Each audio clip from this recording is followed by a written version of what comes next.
A jail in the US is keeping an irate detainee 10 years of jail life. When he and his brother robbed a large sum of money 10 years ago, he was extremely enraged, but when he got home, a group of people broke into the house. Johnson was enraged when he was released from prison and cannot wait to begin exacting his vengeance. In addition to stealing all the money, he did so in front of his brother, who was then brutally killed. He went into a company straight to find the photo of the man with glasses, did not hesitate a shot, killing the first enemy. Johnson went into a detective agency, found the hired private detective, got the other enemies of the information, returned to the car, and kept looking through the photos to determine the next revenge object. At the same time, a killer received a mysterious phone call.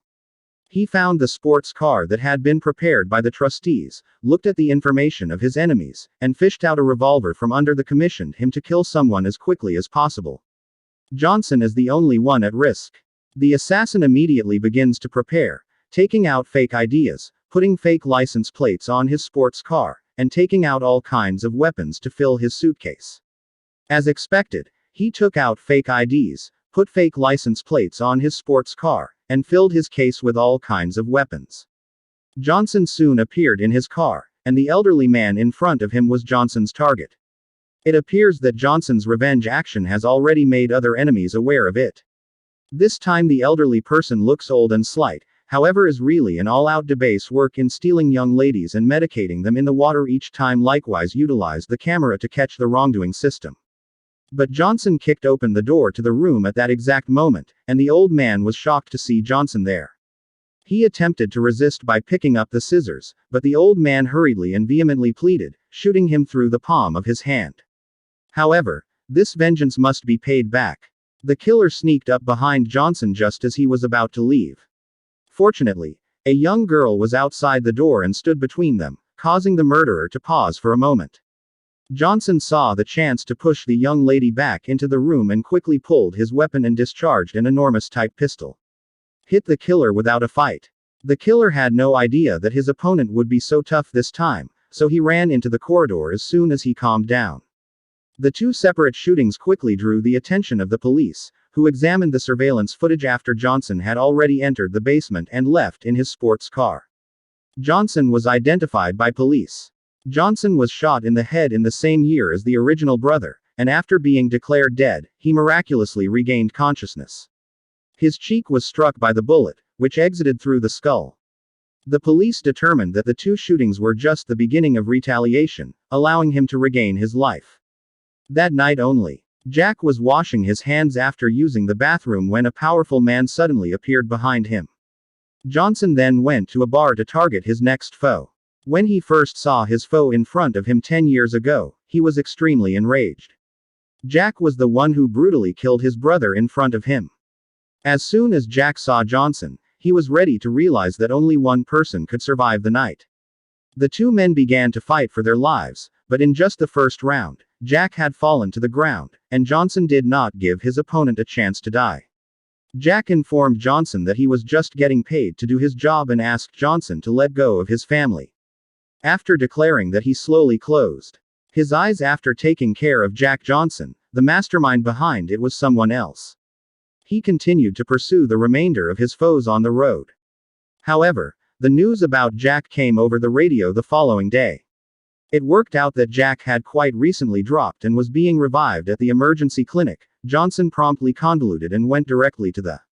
On the other hand, when the sheriff heard that Jack wasn't dead, he expected Johnson to return for vengeance. Therefore, he arrived at the hospital early to keep an eye on things, and the assailant who had been pursuing Johnson gathered information and locked the hospital's entrance. Johnson followed the guideline to the operating room. When he arrived at the hospital, Johnson pushed the door open and pulled out a gun, so Jack really didn't die. The sound of gunfire quickly frightened the sheriff, thus he mixed to the working room. The nurse has advised that Johnson has vanished without a trace. The sheriff unobtrusively pursued as far as possible first floor, saw Johnson and afterward shot from behind to sneak in. Johnson immediately responded to quickly take out a weapon and consistent counterattack. The sheriff can hurry to take cover behind the wall. Johnson shot to break the electrical box. Take advantage of the opportunity to load the pistol with bullets while allowing the sheriff to lose vision. The sheriff thought Johnson had escaped at this point, so he carefully went up to check, but he never thought Johnson would suddenly appear in the dark with a gun pointed at the sheriff. He dropped his gun and gradually tumbled to his knees. Johnson peered down and saw the identification on his midriff. Lastly decided to let him free. He quickly started the car and drove away. The killers just saw it from. When the truck drove by, Johnson decided to take the risk, and the killers immediately drove to follow him, but they pulled away. The two men dodged on the highway and began a life and death chase to completely eliminate the killer. Johnson had raised his weapon to focus on the executioner, however he would have rather not recently killed, so he smothered the tires. The killer used the situation to fire. Johnson saw his brother's ashes as the flames of retaliation, burning again 10 years later due to a betrayal. He witnessed his brother being brutally murdered and he was also imprisoned 10 years later. He just completed his sentence. Just a few days he has killed 3 enemies. Johnson watched his brother's ashes once again on the road to find the last.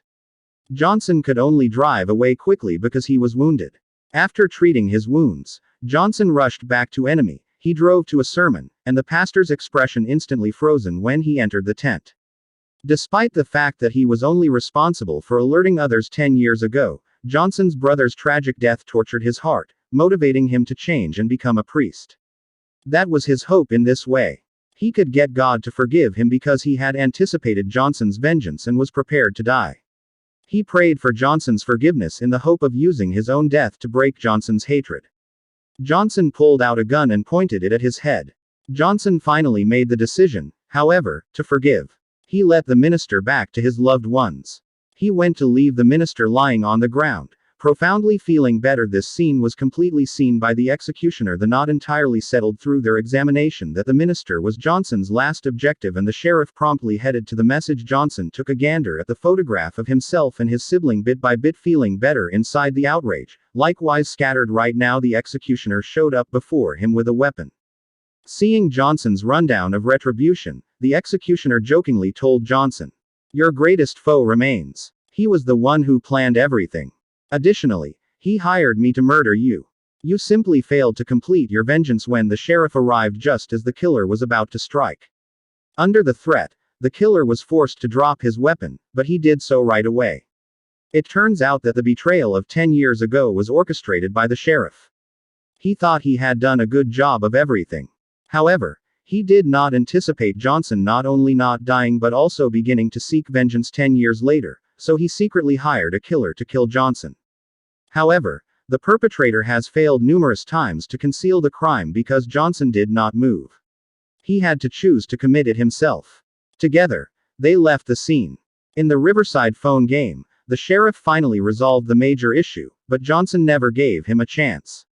The doctor put in a piece of high-strength metal to help Johnson fill the hole left by the shot 10 years ago, and the sheriff looked at Johnson incredulously.